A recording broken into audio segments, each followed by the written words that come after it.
Hi friends, welcome to my YouTube channel Odisha అత్త తెలంగాణ కోడలు. మా అమ్మ వాళ్ళ ఇంటి దగ్గర అయితే అరటి తోట ఉంది. చెట్టు నుంచి అయితే మా నాన్న ఒక 4-5 అరటికాయలు అయితే తెంపారు. ఇలా పొట్టు తీసేసి చిన్న ముక్కలుగా కట్ చేసుకోవాలి. చూడండి, ఈ విధంగానైతే కట్ చేసుకోవాలి. మా అమ్మ వాళ్ళ ఇంటి దగ్గర అయితే ఈ అరటి తోట ఉంది. మేము వచ్చినప్పుడల్లా ప్రతిసారి అరటికాయ ఫ్రై, అరటికాయ బజ్జీలు అలా చేస్తూ ఉంటాము. చాలా టేస్ట్గా ఉంటుంది, ఎందుకంటే ఫ్రెష్ది కాబట్టి. మీరు కూడా మీ ఇంట్లో ఒకసారి ట్రై చేసి చూడండి, చాలా బాగుంటుంది.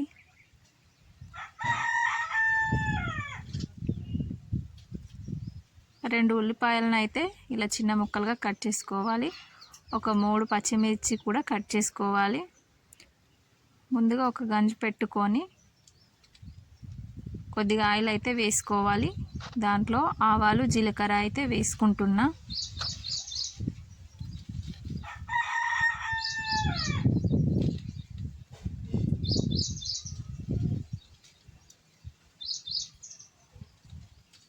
తర్వాత మనం కట్ చేసి పెట్టుకున్న ఉల్లిపాయ ముక్కలు, పచ్చిమిర్చి ముక్కలు కూడా వేసుకోవాలి.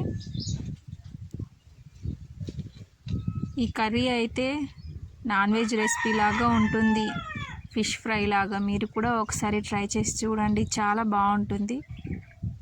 నచ్చని వాళ్ళైనా తినేస్తారు.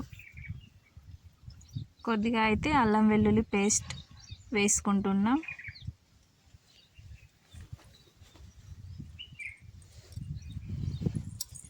పచ్చి వాసన పోయే వరకు ఆయిల్లో ఫ్రై చేసుకోవాలి.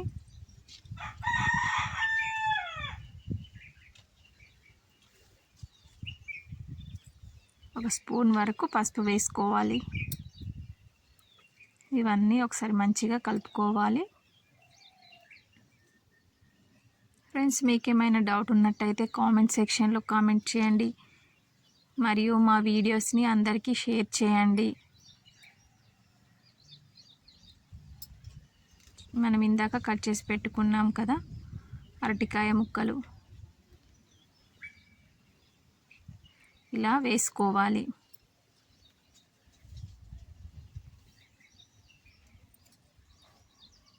చూడండి, అన్నీ మంచిగా కలుపుకోవాలి.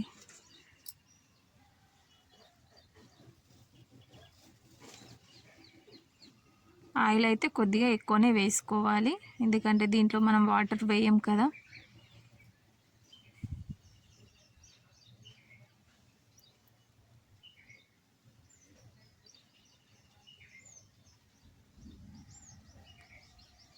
వన్ అండ్ హాఫ్ స్పూన్ అయితే కారం అయితే వేసుకొని మళ్ళీ ఒకసారి మంచిగా కలుపుకోవాలి.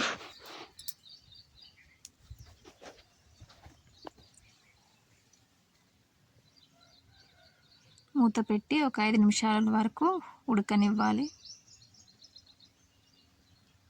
మరీ మెత్తగా అవుతే కూడా బాగుండదు, నార్మల్గా ఉంటేనే బాగుంటుంది.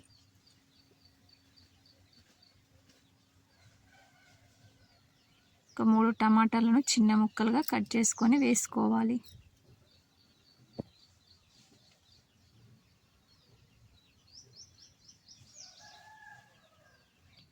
ఫ్రెండ్స్, మా వీడియోస్ మీకు నచ్చినట్లయితే లైక్ చేయండి, మరియు మా ఛానల్ని సబ్స్క్రైబ్ చేయండి, అందరికీ షేర్ చేయండి.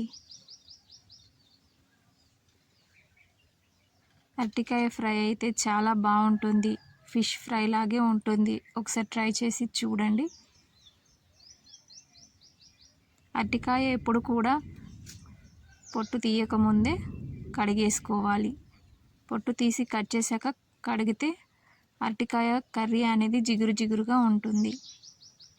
ఒక స్పూన్ వరకు అయితే సాల్ట్ వేసుకోవాలి. ఒక స్పూన్ మసాలా వేసుకుంటున్నా. ఒక స్పూన్ ధనియాల పొడి వేసుకుంటున్నా. చూడండి, ఇవన్నీ మంచిగా కలిపేసుకోవాలి.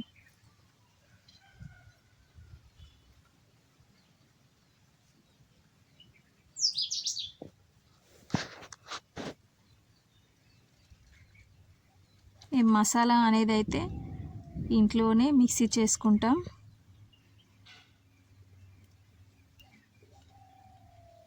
మళ్ళీ మూత పెట్టి ఒక 5 నిమిషాల వరకు ఉడకనివ్వాలి. చూడండి ఇలా కొంచెం గ్రేవీగా అయిపోయింది అంటే బనానా అనేది ఉడికిపోయినట్టే.